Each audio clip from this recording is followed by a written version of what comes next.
วันนี้นะครับทางการ์เด้มาโชว์นะครับก็จะมานำเสนอตัวกล่องดนตรีเครื่องบินนะครับตัวสวยงามอย่างนี้นะครับมีให้เลือก3สีนะครับเรามาดูดีกว่าว่ามันใช้งานยังไงบ้างนะครับนี่ครับเปิดสวิตช์ข้างล่างนะครับเปิดไฟนะครับก็เป็นระบบไขลานนะครับใช้ถ่านไหมครับไม่ใช้ไขลานอะไรใช้ถ่านไม่ต้องใช้แต่มีไฟนะครับไม่ธรรมดานะครับเนี่ยตัวนี้ก็เป็นสีเงินนะครับ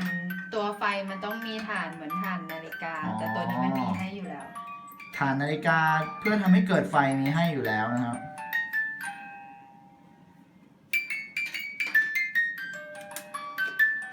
มีให้เลือกด้วยกัน3สีนะครับ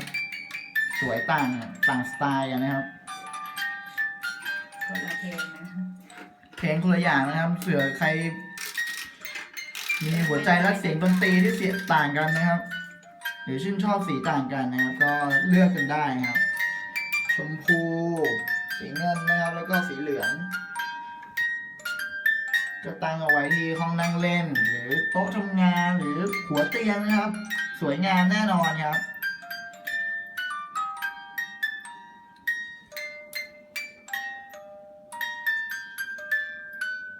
นี่ก็จะอาจจะพบเห็นได้ตาม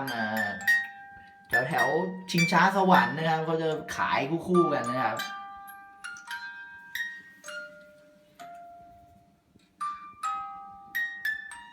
นี่ก็ยังหมุนอยู่นะครับตัวนี้นะครับ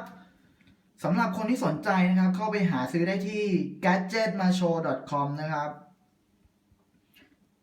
ส่วนใครที่ชื่นชอบรีวิวนะครับของเล่นของขวัญวันเกิดแปลกๆแบบนี้นะครับก็อย่าลืมกดติดตามมุมขวาล่างนะครับหรือบางคนเป็นภาษาอังกฤษก็เป็น Subscribe นะครับก็ติดตามแล้วก็อย่าลืมติดตามดูคลิปอื่นๆของเราด้วยนะครับมีอีกหลายคลิปเลยนะครับ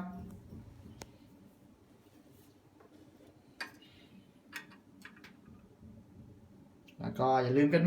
เจอกันใหม่นะครับคลิปหน้าครับผม